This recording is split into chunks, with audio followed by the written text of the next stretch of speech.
tous ceux qui sont au stade, tous ceux qui sont partis au stade, tout le monde dit c'est les hommes de Toumba. Même le gendarme qui est parti, Tchéboro, qui est parti donner des instructions à ceux qui étaient postés dans ce cadre, lui-même il dit c'est les hommes de Toumba. Marcel qui a dirigé un troupe jusqu'à là-bas, lui-même il dit c'est les hommes de Toumba. Tout le monde dit que c'est les hommes de Toumba. Et ça n'amène pas à réfléchir. Je n'ai admis personne. Je n'ai touché là-bas. Les leaders n'ont qu'à parler. C'est l'un de mes témoins et ils pourront me sauver dans ça. Ce n'est pas à l'instant T, quand la chose venait de se faire. Après, moi je n'avais plus la parole, depuis moi je ne m'exprime pas. C'est eux qui font la propagande. C'est eux qui font la propagande. Ils savent pourquoi. Donc depuis, moi je ne m'exprime pas. Les leaders se sont contentés de ça. Mais il y en a qui ont compris comment on a quitté là-bas, comment on est arrivé à la clinique, qu'est-ce qui s'est passé à la clinique. Il y en a qui ils savent. C'est là ils ont fait dès la veille, dès le lendemain, ils ont intervenu. Étant donné qu'ils ne me connaissent pas. Merci mon commandant. Monsieur le Président, je vous remercie pour votre patience. Merci. C'est difficile. Monsieur le Président, je vous précise également que les parties civiles ont fini pour l'instant. Vous avez sauvé les leaders. Les leaders vous sauveront.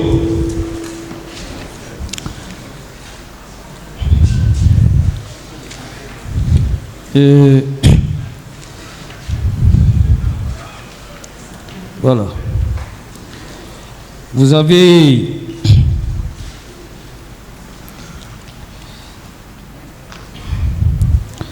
est-ce que vous confirmez que c'est bien vous qui avez sauvé des leaders, les transportés dans votre véhicule jusqu'à la clinique Ambroise Paré? Vous le confirmez?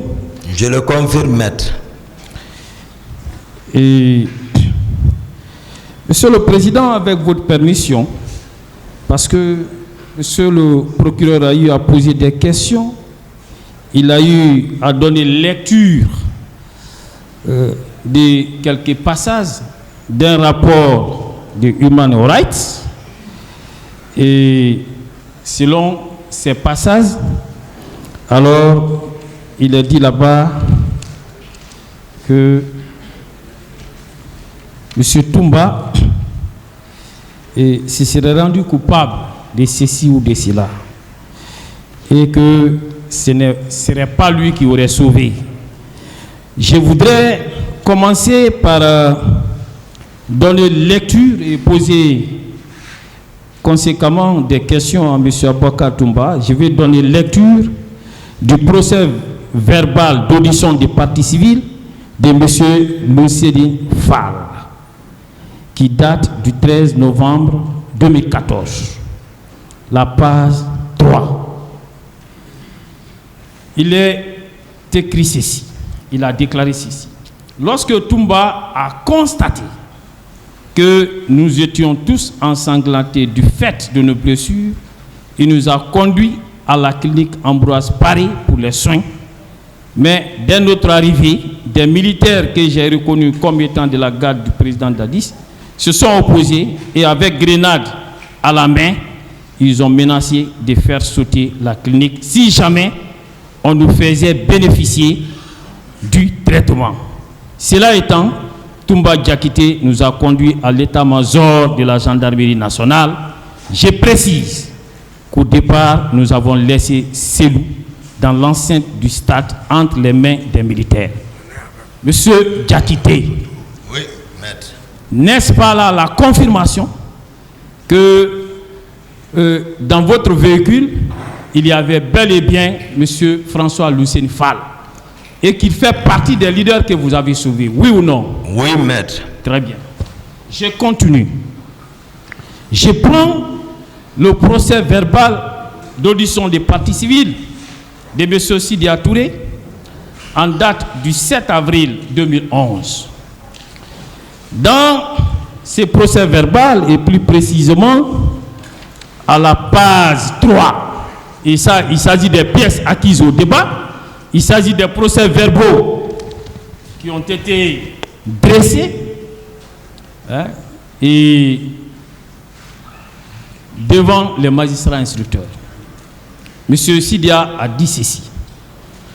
Face aux scènes que je voyais, j'ai réagi en criant sur toute l'esplanade. Il n'y avait que des scènes de ce genre. C'était insupportable. Face à l'agressivité de certains militaires, Toumba nous a regroupés. Jean-Marie, Mokhtar Diallo, François Lucien Fall et moi pour nous embarquer dans son véhicule, pour nous conduire à l'hôpital, suivi d'un autre véhicule dans lequel il y avait d'autres leaders. Mais étant dans le véhicule, Marcel a continué à nous administrer des coups. J'ai failli perdre mon œil à la suite d'un coup des gourdins qu'il m'a asséné. Alors, nous avons été conduits à la clinique Ambroise Paré. À notre arrivée, le même Marcel a brandi une grenade pour dire que personne de nous ne descendrait pour être soigné, faute de quoi il ferait exploser la clinique. On nous a conduits à l'état-major de la gendarmerie nationale. N'est-ce pas encore là la confirmation que c'est vous qui avez sauvé M. Sidya Touré, oui, et que c'est vous qui l'avez conduit à la clinique Ambroise Paré, de là-bas face aux menaces de M. Marcel qui entendait faire exploser la clinique, vous les avez conduits au niveau de l'état-major général de la gendarmerie. C'est vrai. Je continue.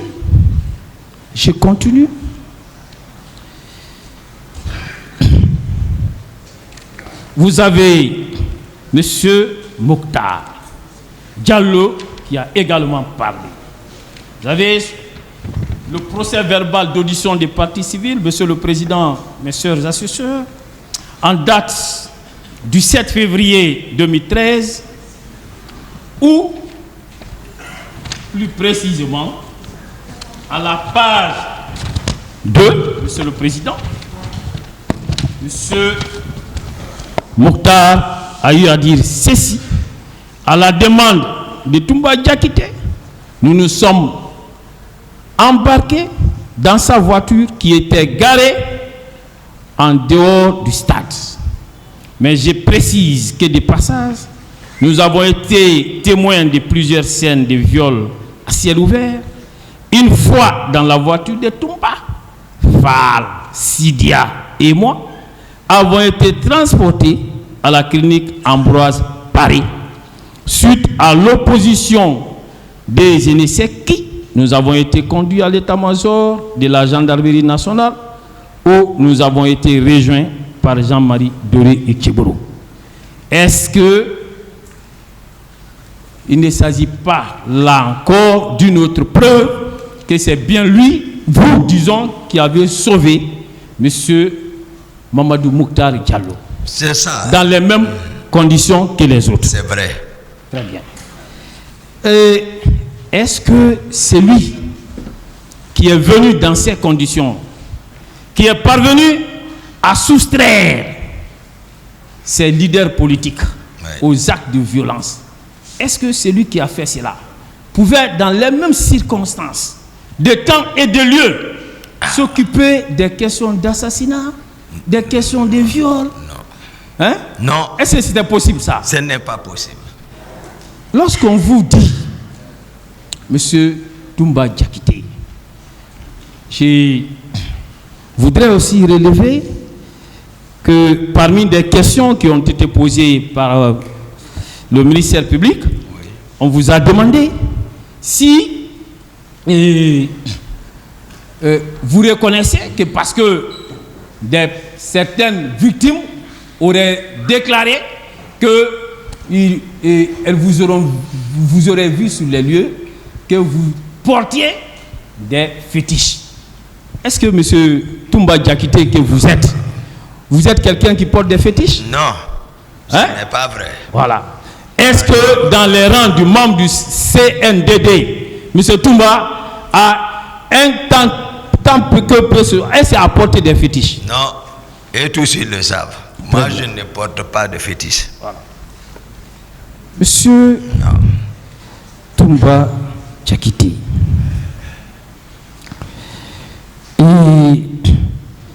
il se trouve que on a eu à vous poser des questions ici